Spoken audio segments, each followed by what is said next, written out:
So we're moving on to Emily, who's going to talk to us about South Africa's youth, a new narrative. This is a storytelling evening, and we need new stories in South Africa. So come on across, Emily. Yay, go, you're here. Thank you. I'm just going to adjust this. Looks a bit high. That's okay. Hi. So Terry actually asked us to start with something powerful. I'm ready. Start with something powerful, like a declaration or something intriguing, like the fries. And I thought, what's more powerful than a greeting? Right, so, let's hi. go. Welcome. Hi. So this is, yeah, I'm going. I'm already going.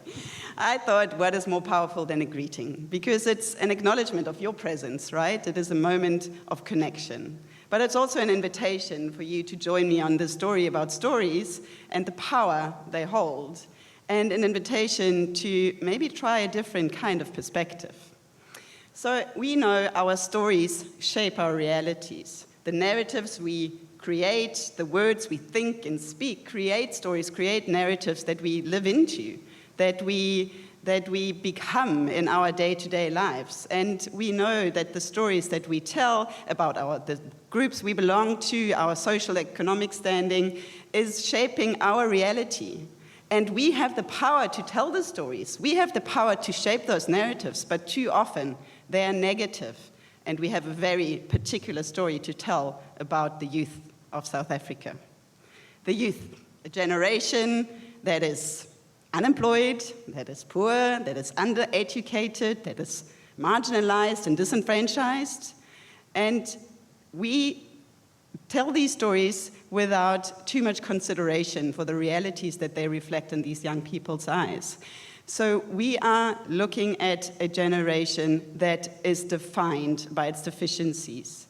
And we are looking at the stories that we are telling in the mainstream that are defining these young people as something that is defined by deficiencies. We are biased, negatively biased, and that's how we report on that. We look at events that are shaping our realities. And we make it seem like it's their fault where they are, that they are where they are. And we have a story in our heads that we create in the mainstream media and in our day-to-day conversations every day that make it seem like it's their fault. And they are the problem to be solved. The youth is not what's broken. The youth is not what needs to be fixed. It is not them who are defining their circumstances or deciding that this is where I want to be born. Yet the stories we tell about them every day makes them feel like this is what it is. By expecting that they fit into systems that were created to keep them out, we are setting them up for failure. And yet, when we provide opportunities for them and they are not living up to our expectations, we make them feel like it's their fault, that's where they're at. We quickly label them as lazy or useless. We tell them that the way they show up is not enough. We make them feel like they have done something wrong. The narratives we create about young people is creating a mental health disaster. The statistics show us that our youth is not okay. 60% of young people need mental health support. Suicide is the second leading cause of death amongst 15 to 29-year-olds. 1 in 2 show symptoms of depression, and only 8% get the help that they require. Let that sink in. We are creating a mental health disaster by the stories that we are telling, yet we know that we can tell more empowering stories and we can change the realities that they are reflecting their identity in. We know that the stories that we hear are shaping our sense of reality and our sense of self and identity. Think of a moment when someone spoke positively about you or a group that you belong to. You would feel proud, right? You would feel good about this, and it would motivate you to do more of the things that you were praised or recognized for, right? That is also true for young people. So what if we paid more attention, we told more positive stories about young people, and we recognized them for the darn hard realities that they face, and the critical obstacles and huge challenges that they face every day and overcome every day, and we could recognize them for their resilience and their power and their strength. Can we look at young people and see them for what they're already doing, the contribution that they're already making, the incredible asset that they actually are, not the problem to be solved? Can we look at them and recognize their brilliant ideas, their creativity? The work that we do with Amatuba Collective, we work with young adults. Amatuba is a social enterprise that we started in 2020, and we work with young people to create safe spaces for them to figure out who they are and what it is that they want to be.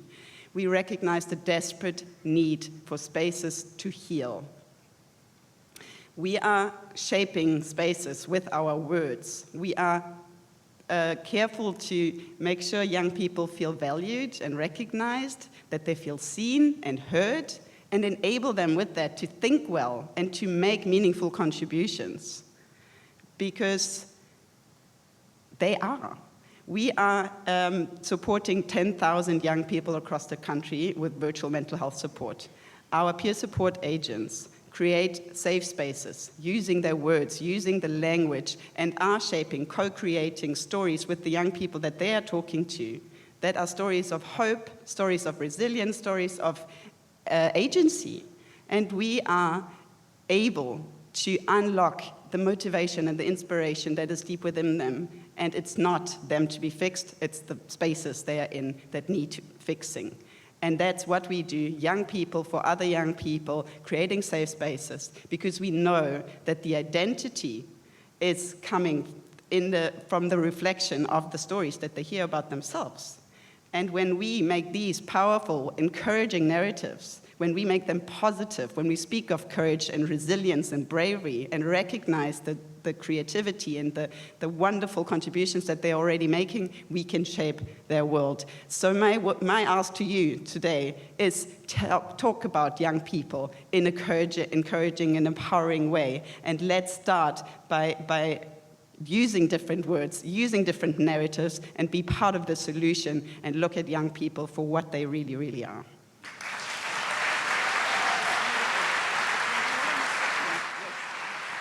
All right, so I'm going to invite some of the young people up. Come up on the stage. These are people on the program. Oh, yeah, come right up. Right up.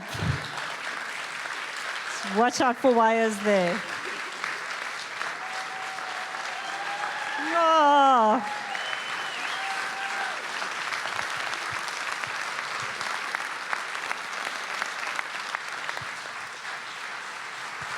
Not a dry eye in the house. Beautiful. I'm insisting that the next PechaKucha talk is going to be done by one of them. Ooh, the pressure. Thank you, guys. Thank you, Emily. Thank you. Thank you so much. Let's give it over for the youth of South Africa.